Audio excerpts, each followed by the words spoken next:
안녕하십니까. 오늘 아침에는 연애신 시대소망 519페이지에서 523페이지까지를 읽어드리겠습니다. 예수께서는 내게 오히려 한 가지 부족한 것이 있으니 내가 온전하고자 할진대 가서 내 소유를 팔아 가난한 자들을 주라. 그리하면 하늘에서 보화가 내게 있으리라. 그리고 와서 나를 조출하고 말씀하셨다.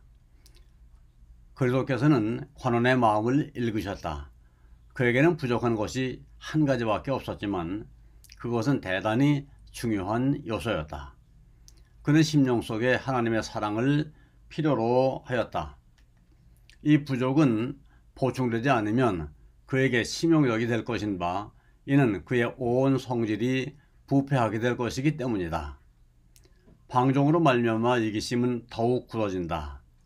하나님의 사랑을 받기 위해서 자신을 최고로 사랑하는 그 마음을 포기해야만 하였다. 그리스도께서는 이 사람에게 하나의 시험을 주셨다. 예수께서는 그에게 하늘의 보화와 세속적 위대함 중에서 하나를 선택하도록 요구하셨다. 그가 만일 예수를 따른다면 하늘의 보화가 그에게 약속되었을 것이다. 그러나 자아를 포기하고 그의 의지를 그리스도께서 주관하시도록 해야 할 것이었다. 하나님의 지극히 거룩하심이 청년 관원에게 제공되었다. 그 관원은 하나님의 아들이 되어 하늘의 보화를 그리스도와 함께 상속받을 특권을 가지고 있었다.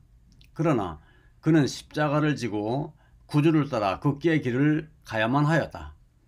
그리스도의 말씀은 그 관원에게는 사실상 너희 섬길 자를 오늘날 택하라는 초청이었다.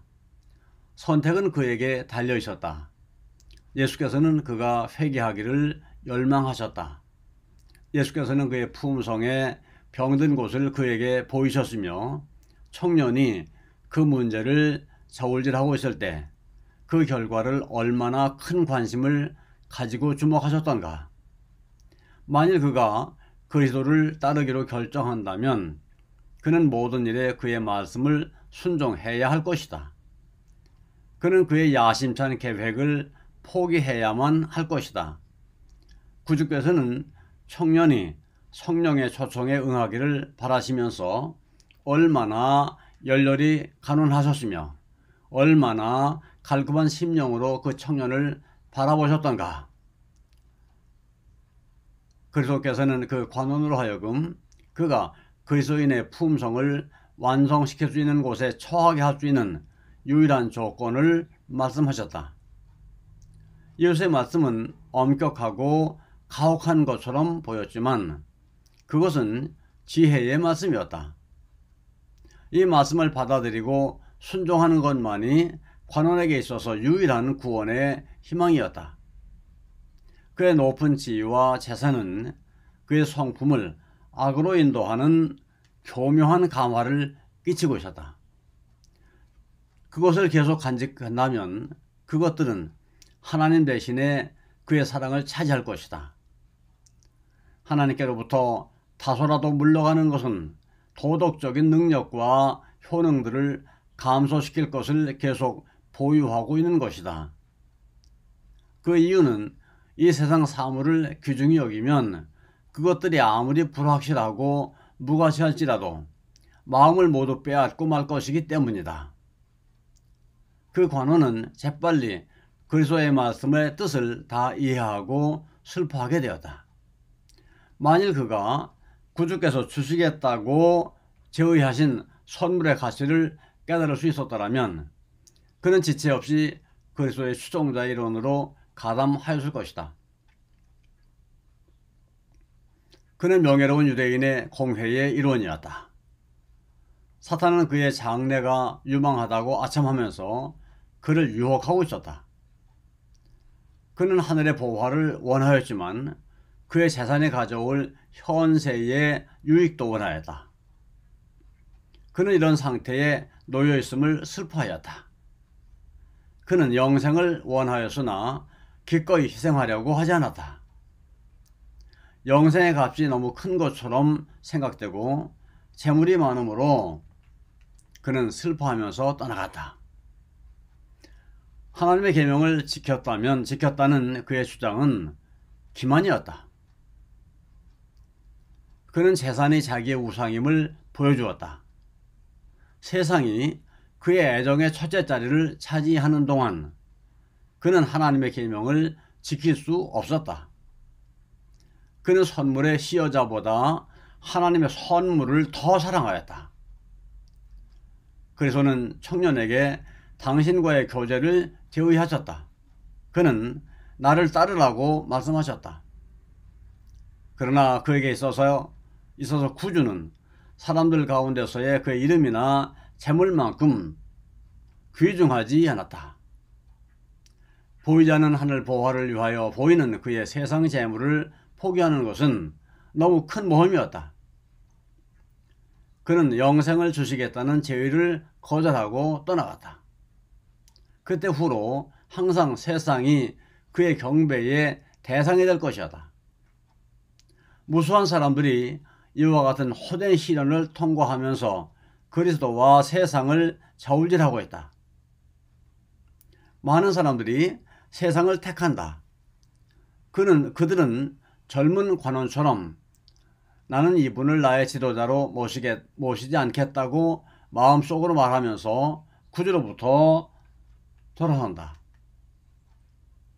이 청년에 대한 그리스도의 취급하심은 한 실물교훈으로 제시되었다. 하나님께서는 당신의 모든 종들이 따라야 할 행위의 규범을 우리에게 주셨다. 하나님의 율법에 대한 순종은 단순히 법문에 대한 순종이 아니라 실생애로 옮겨지고 품성으로 예정될 수 있는 순종이다. 하나님께서는 그의 나라의 시민이 되고자 하는 모든 사람들을 위하여 품성에 대한 당신 자신의 표준을 세우셨다. 그리스도와 동역자가 되고 주여 나의 모든 소유와 나의 전 존재가 당신의 것입니다 라고 말할 수 있는 사람만이 하나님의 자녀로 인정받을 것이다. 하늘을 갈망함에도 불구하고 제시된 조건들 때문에 돌아서 버리는 것이 무엇을 의미하는지 모든 사람들은 숙고해야 한다. 그리스도께 아니요 라고 말함이 무엇을 의미하는지 생각하라. 관원은 아니요 나는 당신께 모든 것을 드릴 수 없습니다 라고 말하였다. 구주께서는 하나님께서 우리에게 하도록 맡기신 사업을 우리와 함께 하시겠다고 제의하신다. 그는 하나님께서 우리에게 주신 재산을 세상에서 그분의 사업을 진척시키는 데 사용하자고 제의하신다. 오직 이 방법으로만 구주께서 우리를 구원하실 수 있다.